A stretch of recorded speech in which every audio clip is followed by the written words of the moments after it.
안식일학교 학생 여러분, 안녕하십니까? 시편 네 번째 시간입니다. 이번 과의 주제는 여호와께서 들으시고 건지셨도다라는 주제입니다.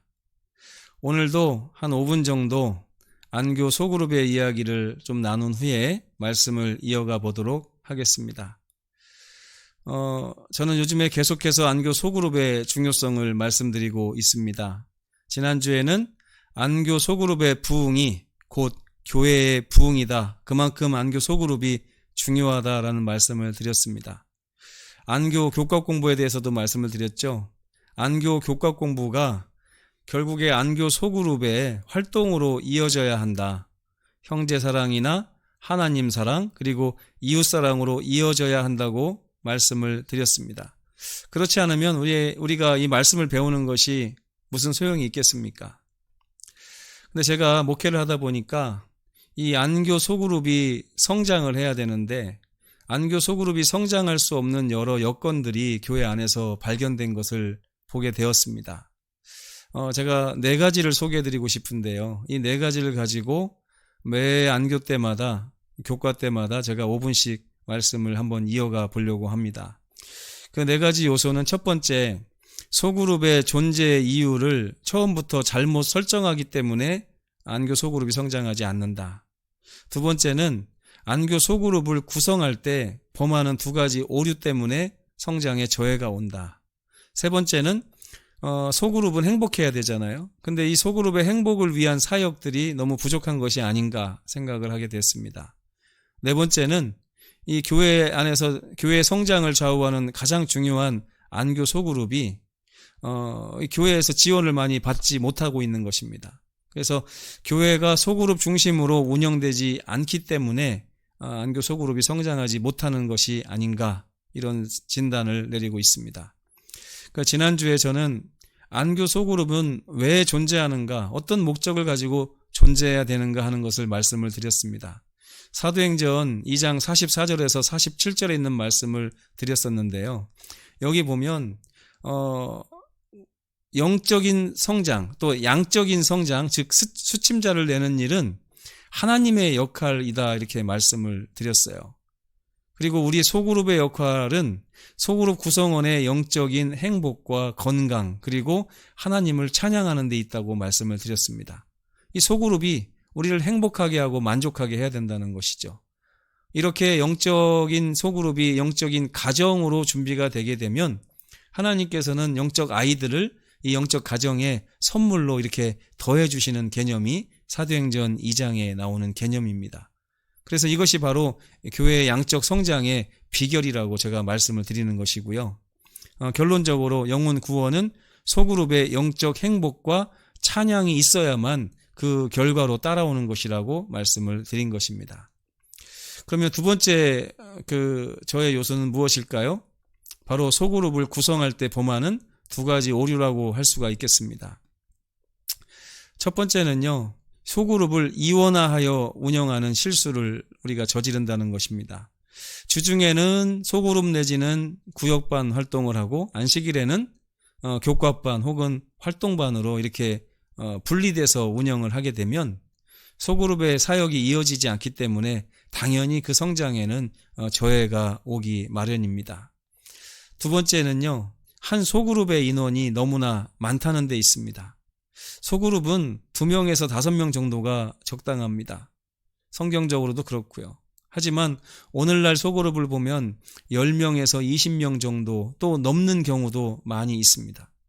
여러분, 한 가정의 인원이 10명, 20명이 되면 그 가정이 어떻게 그 안에서 제대로 된 성장이 일어날 수 있겠습니까?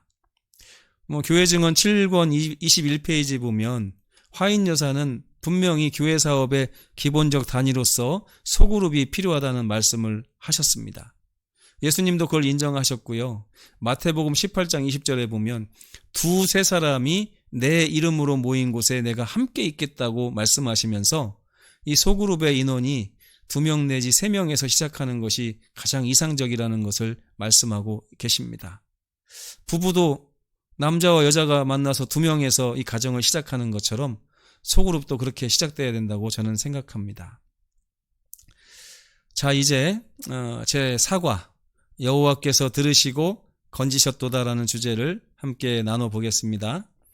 연구 범위는요, 시편 139편 1절에서 18절, 시편 121편, 시편 17편 8절, 그리고 마태복음 23장 37절, 고린도전서 10장 1절에서 4절, 히브리서 4장 15절에서 16절입니다. 잠시 영상을 멈추시고 이 말씀들을 읽고 묵상하신 후에 계속해서 말씀을 들어주시면 감사하겠습니다. 기억절 함께 읽어보겠습니다. 의인이 부르짖음에 여호와께서 들으시고 그들의 모든 환난에서 건지셨도다.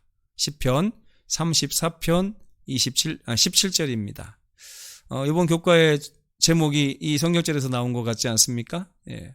의인이 부르짖음에 여호와께서 들으시고 건지셨도다. 깨닫기 한번 가보겠습니다. 이번에도 각 주제들을 제가 의문문의 형태로 요약해서 여러분에게 소개를 드리겠습니다. 안식일은 서론이고요. 우리와 가까이 하시는 하나님에 대해서 말씀을 하고 있습니다. 일요일은 하나님은 우리를 얼마나 잘 알고 계실까? 월요일, 하나님은 우리와 얼마나 가까이 계실까? 화요일, 환난 당할 때 우리는 어떻게 반응해야 할까? 수요일, 출애굽 사건을 말하면서 이 출애굽 사건이 말하는 하나님의 성품, 또 하나님의 품성이 어떤가, 하나님은 어떻게 우리를 건지시는가 하는 것을 살펴볼 것이고요. 목요일에 가면 성소 이야기가 나오는데 하나님의 성소는 우리에게 무엇을 깨닫게 하는가 하는 아주 중요한 주제가 나오고 있습니다. 그리고 금요일은 심화학습입니다. 자, 그럼 안식일로 한번 가보겠습니다. 우리와 가까이 하시는 하나님. 시편은 하나님의 두 모습을 대조적으로 말하고 있습니다. 첫 번째는 세계를 시작하시고 이 세상을 시작하시고 유지하시는 창조주 하나님, 주권자이신 하나님을 말하고 있어요. 얼마나 위대하신 하나님인지 모르죠. 보좌를 하늘에 두시고 구름 마차를 타고 다니시는 엄청나신 그분을 소개하면서 반대로 또 상반된 모습을 말하고 있는데 우리 각 개인과 친밀한 관계를 시작하시고 유지하시는 인격적인 하나님을 또 소개하고 있습니다. 자기에게 간구하는 모든 자에게 하나도 거절치 않으시고 아주 가까이 오셔서 세심하게 그와 교제 나누시는 세밀하신 하나님. 이 두 하나님이 마치 좀 괴리가 있는 것 같지 않습니까? 이렇게 위대하신 분이 이렇게 보잘것없는 나를 이렇게 가까이서 친밀하게 대하고 계신다는 이 성경의 주제가 제 마음에 약간 의문을 주면서도 감사의 마음을 흘러넘치게 하는 것 같습니다. 오죽하면 다윗이 이런 말을 했겠습니까? 사람이 대체 무엇이간데 이렇게 위대하시고 엄청난 능력을 가진 그런 거룩하신 하나님께서 나 같은 존재에게 이렇게 가까이 다가오시고 나를 보살피고 돌보실까? 다윗은 참 그것을 궁금하게 여겼던 것 같습니다. 그러면서 감사했겠죠. 그렇다면 여러분, 주님의 가까이 하심에 대한 우리의 올바른 반응은 무엇일까요? 우리 하나님은 지금 살아계신다고 시편의 기자는 말하고 있습니다. 이 시편이 기록될 당시에만 살아계셨다가 지금은 안 계신 분이 아니라 그때 살아계셨던 하나님께서 여전히 지금도 똑같은 방식으로 그 시편의 기자들을 대하셨던 것처럼 저와 여러분을 대하신다고 하는 것이죠. 그렇기 때문에 시편의 기자들이 그랬던 것처럼 지금 우리가 하나님의 이름을 부르고 간구하게 되면 그들에게 응답하셨던 것처럼 하나님은 지금도 우리에게 응답하실 것이다 라고 하는 것입니다. 그렇기 때문에 그런 하나님의 가까이 하심에 대한 우리의 반응은 무엇이어야 되냐면 바로 그분을 믿고 그분의 계명을 순종함으로 그분과 함께 동행하는 것이라고 할 수가 있겠죠. 그리고 이것을 시편은 우리가 드려야 될 예배다 이렇게 정의를 내리고 있습니다. 그래서 이번 교과는 시편이 말하는 하나님의 이 가까이 하시는 하나님을 소개하고 그 하나님께 대하여 우리가 올바른 반응을 나타내므로 그분과 함께 교통하는 가운데 그분이 우리 삶에 역사하시고 우리 삶을 모든 환난과 위험으로부터 건져내 주시는 경험을 우리도 하라고 그렇게 말하고 있는 것처럼 보입니다. 이번 교과를 통해서 그런 하나님을 한번 경험해 보시면 어떨까요? 일요일로 가보겠습니다. 하나님은 우리를 얼마나 잘 알고 계시는가? 시편 139편 1절에서 18절. 아까 좀 읽어보셨죠? 나에 대한 하나님의 지식은 얼마나 크고 특별합니까? 라고 하는 그런 내용인데요. 시편의 기자는 어머니의 태조차 하나님 앞에서 나를 숨길 수 없었다. 하나님은 나의 존재 전체를 알고 계시며 나의 시간과 생각과 행위 다 알고 계신다 그랬습니다. 그리고 주님은 나를 눈동자같이 살피시며 돌보시는 아주 친밀하신 창조주이시다 이렇게 소개를 하면서 하나님의 눈이 미치지 않는 곳이 이 세상에는 없다라고 이야기하고 있습니다. 하나님의 임재는 지옥에도요. 이 지옥은 스올이라고 해서 무덤을 얘기하죠. 또 흑암까지 미친다 이렇게 말하고 있고 그분의 임재는 이 동편에서 서편까지 하루의 시작부터 끝까지 우리와 함께한다고 하는 내용이죠. 새벽 날개 칠 때부터 시작해서 바다 끝까지 이르는 주님의 임재를 이야기하고 있고 그래서 그분은 우주의 일부이신 분이 아니고 우주 전체를 창조하시고 주관하시고 있는 분으로 소개를 하고 있습니다. 그런데 여러분 이렇게 하나님께서 우리를 아주 잘 알고 계시고 하나님의 눈이 미치지 않는 곳이 없다는 이러한 성경의 진리는 여러분에게 어떤 감정으로 다가오십니까? 하나님이 우리를 친밀하게 아시는 것은 두려운 일인가요? 아니면 기뻐해야 될 일일까요? 누군가가 나에 대해서 속속들이 알고 있다고 하면 그것은 어떻게 보면 꽤 두려운 일이 될 수도 있을 거라고 생각합니다. 하지만 성경은 그렇게 얘기하지 않아요. 그분이 이렇게 우리의 모든 것을 아시기 때문에 그분은 어디에도 계시기 때문에 내가 위험에 처하면 언제든지 나를 도우실 수 있고 도울 능력도 있으신 분이라고 우리에게 이야기하고 있기 때문입니다. 그래서 이 진리는 우리를 두려움으로 몰아넣어서 하나님으로부터 자꾸 멀어지게 하는 진리가 아니고 오히려 우리를 예수님의 품으로 그분의 십자가의 구원으로 더 가까이 나아올 수 있도록 해주는 진리라고 시편의 기자는 이야기를 하고 있습니다. 기뻐서 쓴 글이에요. 하나님이 나를 얼마나 잘 알고 계시는지 아십니까? 그분은 나에 대해서 모르는 게 없기 때문에 나를 늘 돌보시고 나를 도우실 수 있습니다. 이렇게 좋은 하나님을 나는 소개합니다라고 기록하고 있는 것이죠. 이 하나님이 저와 여러분의 하나님이 되시기를 간절히 바랍니다. 월요일로 한번 가보겠습니다. 하나님은 그럼 우리와 얼마나 가까이 계시는가? 시편 40편, 또 50편, 55편, 121편을 읽어주시면 좋겠습니다. 시편 기자가 이렇게 고백을 해요. 내가 우리 하나님을 겪어보니까 우리 하나님은 항상 내 앞에 계셨습니다. 그분이 필요할 때면 그분은 언제나 내 옆에 계셨어요. 그래서 나는 항상 하나님을 신뢰하고 필요할 때마다 도움이 필요할 때마다 그분의 이름을 부르곤 했습니다. 내가 깊은 곳에 빠져서 아무도 내 주변에 없다고 생각해서 외로울 때도 나는 그분의 이름을 불렀습니다. 그때마다 우리 주님은 들으시고 응답하셨어요. 굉장히 가까이서 저와 함께 하셨답니다 라고 고백을 하고 있는 것입니다. 그러면서 이 기자의 삶에 나타난 하나님의 창조주 하나님의 능력을 묘사한 것이 바로 시편 121편인 것 같아요. 이 시편 121편에 이 기자는 이렇게 고백하듯이 기록을 해놨습니다. 여호와께서 너를 실족하지 않게 하실 것이다. 왜냐하면 그분은 돌보시는 하나님이시니까. 그분은 너를 지키시는 이기 때문에 결코 졸지 아니하실 거야. 왜냐하면 우리를 돕기 위해 언제라도 늘 준비되어 있으신 분이야. 그분은 내 오른쪽에 계셔. 가까이서 너에게 늘 은혜를 베푸시는 하나님이시지, 그분은 네가 힘들고 어려울 때 너에게 그늘이 되어주시는 분이야.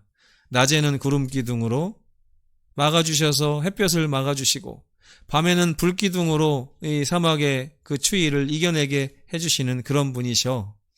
육체적으로나 영적으로 늘 피난처가 되시는 하나님이 바로 우리 하나님이야 라고 고백하고 있는 것입니다.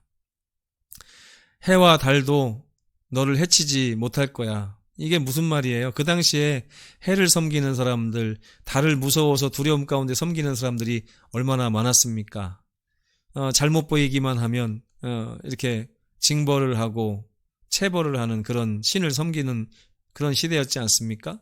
그런데 그 해와 달도 너를 해치지 못할 것은 모든 악에서 나를 보호하시는 하나님이 있기 때문이야 라고 시편의 기자가 고백하고 있는 것입니다.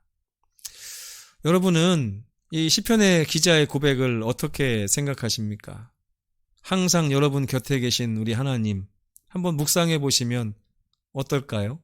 그리고 우리 삶에 이 시편의 기자에게 나타난 하나님이 똑같이 오늘날 우리에게도 똑같은 방법으로 우리 곁에 계시다는 진리를 시편이 이야기하고 있지 않습니까? 하나님은 나를 실족하지 않게 하시며 졸지 않으시고 내 오른쪽에서 내 그늘이 되어주시고 해와 달, 이 세상의 그 어떤 무서운 곳이라 할지라도 결코 나를 해치지 못할 정도로 그분은 나와 가까이 계시고 나를 보호하신다는 거죠. 그러면 여러분, 하나님의 그 가까이 하심에 대한 여러분의 반응은 무엇입니까? 그분의 돌보심과 가까이 하심을 믿어야 되겠죠. 그리고 그분이 정말 나를 사랑하신다는 사실을 깨닫고 그분께 의지해야 할 것입니다. 앞으로 배우는 동안 계속 이 주제가 나올 텐데, 저는 여러분이 또 여러분이 속한 이 안교 소그룹에서 하나님을 믿고 의지하는 이 말씀의 역사가 날마다 더해지기를 간절히 바라봅니다. 화요일로 가보겠습니다. 환난 중에 우리는 어떻게 반응해야 하는가? 시편 17편, 31편, 91편 한번 읽어주시기 바랍니다. 시편 기자는 환난을 만났을 때 어떻게 반응을 했나요? 피난처 되시는 하나님께 의지했다고 성경은 증언하고 있습니다. 그는 하나님을 신뢰했어요. 여러분, 신뢰라는 게 뭔지 아십니까? 성경이 말하는 신뢰는 이런 거예요. 내 자신의 삶의 주인이 내가 아니고 하나님이시라고요. 그렇기 때문에 내 모든 삶을 하나님께 자원해서 드릴 수가 있는 것입니다. 하나님, 제 삶이 하나님의 것이니 하나님의 뜻대로 이끄시고 사용해 주시옵소서 하고 자발적으로 선택하여 주님께 내어놓는 이것을 성경은 신뢰라고 하고 있는 것입니다. 시편이. 그래서 만약에 하나님을 환난 중에 의지하지 않는다면 다른 상황에서 과연 의지할 수 있을까요? 하나님을? 참 어려운 일이 아니겠습니까? 시편 91편 2절에 이런 말씀이 있습니다. 나는 여호와를 향하여 말하기를 그는 나의 피난처요 나의 요새요 내가 의뢰하는 하나님이라 하리니. 이것이 시편 기자의 반응이자 고백이었습니다. 그러면서 그는 자기가 경험한 하나님을 이렇게 표현했어요. 시편의 기자가 당하는 어려움은 두 종류의 어려움이 있었는데, 하나는 그가 광야길을 걷고 있었다는 것입니다. 그러면서 비유적인 것이기도 하겠지만 광야길에서 가장 무서운 게 뭐예요? 이 내리쬐는 태양 아니겠습니까? 그 내리쬐는 태양 가운데서 우리 하나님은 늘 나에게 그늘이 되셨고 또 그의 날개로 나를 보호하셨다라고 시편의 기자가 자기의 경험을 표현했습니다. 그리고 시편의 기자에게는 대적이 있었죠. 양치기에게는 사자나 늑대나 곰이 대적입니다. 다윗에게는 누구였습니까? 사울이 대적이었죠. 이스라엘 백성들에게는 그 주변의 이방 민족들, 호시탐탐 그들의 땅을 노리는 이방 민족들이 대적이었습니다. 그 대적 앞에서 시편의 기자는 이렇게 고백하는 것이죠. 주는 나의 은밀한 곳이요 피난처요 요새이신 분이셨습니다. 방패이자 손방패가 되시는 분이셨어요. 저는 주님의 날개 그늘 아래서 아주 안전하게 보호함을 받았던 것 같습니다 라고요. 출애굽기에 보면 또 신명기에 보면 하나님을 독수리로 표현하고 있습니다. 또 마태복음의 예수님은 암탉이 그 날개 아래 그 새끼들을 모음과 같이 내가 너희를 모은 것이 몇 번이냐라고 말씀하신 하나님의 음성도 우리에게 들려주셨습니다. 시편의 기자의 반응을 들으시고 나서 여러분의 마음은 어떠신가요? 여러분도 삶에서 절망 가운데 환난을 경험하실 때가 많을 것입니다. 그때 과연 우리는 어떻게 반응해야 할까요? 저는 오늘 시편의 기자의 경험이 바로 우리들에게 양분이 돼서 우리들의 실제적인 삶에서 그것이 믿음으로 표출되기를 간절히 바랍니다. 하나님은 늘 우리와 가까이 계신다고 시편의 기자는 얘기해요. 그분은 우리를 돌보시고 우리가 부르기만 하면 그분은 언제든지 우리 곁에 와서 우리를 구원하실 테니 그분을 믿고 신뢰하여 내 삶을 그분께 모두 내어 맡기라고요. 그러면 그분께서 해결해 주실 거라는 거. 얼마나 기쁘고 행복한 그런 기별입니까? 이 시편의 기별이 저와 여러분의 기별이 되기를 간절히 바랍니다. 수요일로 가보면 이 수요일은 중요한 출애굽 사건을 이야기하고 있는데 이 출애굽 사건을 통해서 하나님이 어떤 분인지를 좀 드러내려고 하는 의도가 있는 것 같습니다. 여러분, 출애굽 사건은 얼마나 중요하죠? 성경적으로 차지하는 위치가 어느 정도일까요? 신구약 전체에서 이 백성을 구원하시는 하나님의 능력, 하나님이 우리를 구원하시지 않습니까? 그 하나님의 능력을 상징적으로 표현하고 나타내주는 사건이 바로 이 출애굽 사건이었습니다. 사도 바울은 심지어 이렇게 표현하죠. 출애굽 사건을 인간의 구원에 대한 은유로 바라보면서 고린도전서 10장 1절에서 4절에 보면 그 하나님께서 그들을 어떻게 보호하시고 이끄셨는지 이 출애굽 사건을 통해서 구원을 은유적으로 표현하고 있습니다. 그러면서 이 시편 114편을 우리에게 좀 읽으라고 하는데 이 114편은 출애굽 사건에 대한 이 찬양이라고 보시면 되겠습니다. 그러면서 이 시편 114편에서 하나님은 어떻게 그 백성들을 구원하셨는가? 주권자이신 창조주께서 우리를 이끄실 때 이 자연의 법칙을 극복하고 초월하고 넘어서 우리 백성들을 구원하시는 장면을 우리 출애굽 사건을 통해서 아주 자주 볼 수 있습니다. 예를 들면 홍해 바다를 가르신 일, 그 다음에 요단강을 가르신 일, 또 산과 언덕을 만났을 때 피곤하지 않게 하시고 그들의 신발이나 옷이 헤어지지 않게 하셨던 이 모든 일들은 인간이 이 하나님이 약속하신 저 하늘나라를 향해서 가는 이 광야길을 걸어갈 때에 이 구원의 발걸음을 방해하는 여러 이 힘들을 상징하고 있어요. 바다가 가로막히면 보통은 못 가지 않습니까? 강이 가로막히면 지나갈 수 없습니다. 또 산과 언덕이 높으면 또 우리의 옷이 헤어지지 않고 어떻게 버티겠습니까? 그러나 하나님께서는 그 일을 하시면서 우리를 도와주신다는 것이고 구원해 주신다는 얘기입니다. 그분은 바다의 폭풍을 잠잠케 하셨던 분이고요. 세상을 내가 이기었다라고 요한복음 16장 33절에 표현하고 계십니다. 하나님은 그들을 보호하셨고 구원하셨습니다. 그분이 그렇게 할 수 있었던 이유는 그분이 그 모든 것의 창조주이시고 주관자이셨기 때문입니다. 출애굽 사건은 이렇게 성경적으로 아주 중요한 위치를 차지하고 그 시편 114편에서 그 하나님께서 이 세상의 모든 것을 초월하여 백성들을 구원하시고 이끄실 수 있는 능력이 있음을 이렇게 표현하고 있습니다. 이 출애굽 사건이 주는 교훈이 무엇입니까? 첫째, 약속의 땅으로 가는 길에는 언제나 위험이 가득 차 있다는 것입니다. 사단이 가만 놔두지를 않겠죠? 하지만 시편은 우리가 이 길에서 바라보는 이 산만 바라볼 것이 아니라 그 산 너머에 계신 하나님과 그 땅을, 그 창조자를 바라보고 이겨내라고 격려하고 있습니다. 하나님은 아주 두렵고 떨리는 능력을 가지고 계신 분이에요. 이 하나님의 두렵고 떨리는 능력을 두려워하는 분도 계시지만 하나님의 백성들은 그렇게 하지 않으셔도 됩니다. 하나님이 아주 사랑을 많이 품고 계시며 우리를 지극히 사랑하는 마음으로 그 능력으로 우리와 함께하고 계시기 때문입니다. 그래서 우리는 그 두려움 없이 그 길에서 설 수 있고 이겨낼 수 있는 것이죠. 단지 시편의 기자는 출애굽 사건을 통해서 우리가 이걸 배우기를 원합니다. 그분을 인정하라고요. 이렇게 위대하신 그분을 우리 삶에서 인정한다면 우리는 그분께 우리 삶을 더 깊이 맡길 수 있게 될 것입니다. 그리고 그분을 경배하라고 합니다. 그분은 경배를 받아서 마땅하신 분이에요. 그렇게 우리를 사랑하시고 그렇게 위대하게 우리를 돌보시지 않습니까? 그런 돌보심을 늘 경험하시면서 행복한 그런 하늘길을 걸어가시는 우리 모든 안교 소그룹 반생들이 되기를 간절히 바랍니다. 목요일 주제로 가보겠습니다. 하나님의 성소 이야기가 나오는데요. 이 하나님의 성소는 우리에게 무엇을 깨닫게 하는가?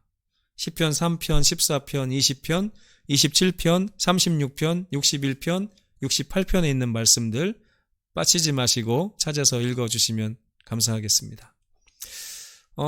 이 교과의 저자는 과연 우리가 성소를 빼고 하나님의 구원하심을 이야기할 수 있겠는가라고 말하고 있는 것 같아요.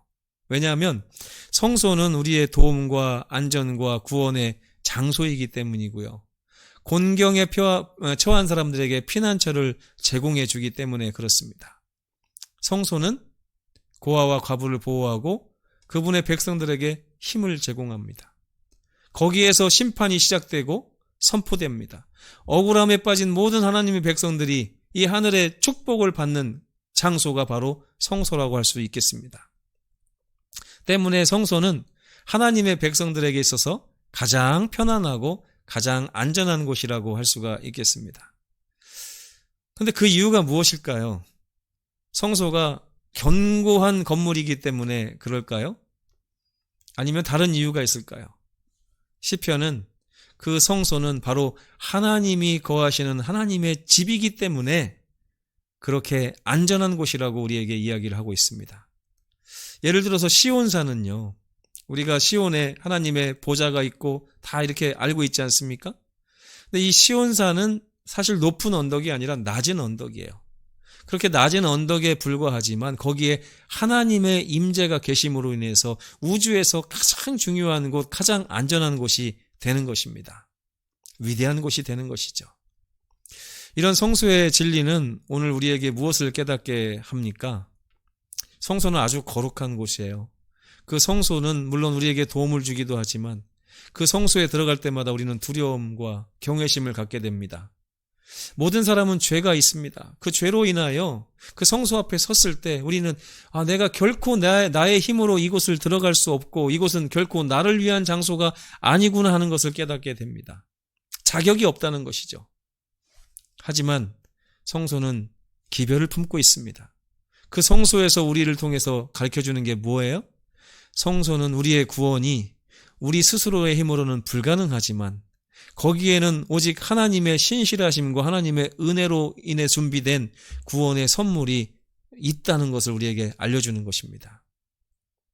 그렇기 때문에 죄인은 하나님의 은혜와 용서를 받아들여야 합니다. 그걸 받아들이는 방법이 뭡니까? 하나님의 선물이 무엇인지를 알아야 되죠. 하나님의 선물은 바로 예수님이십니다.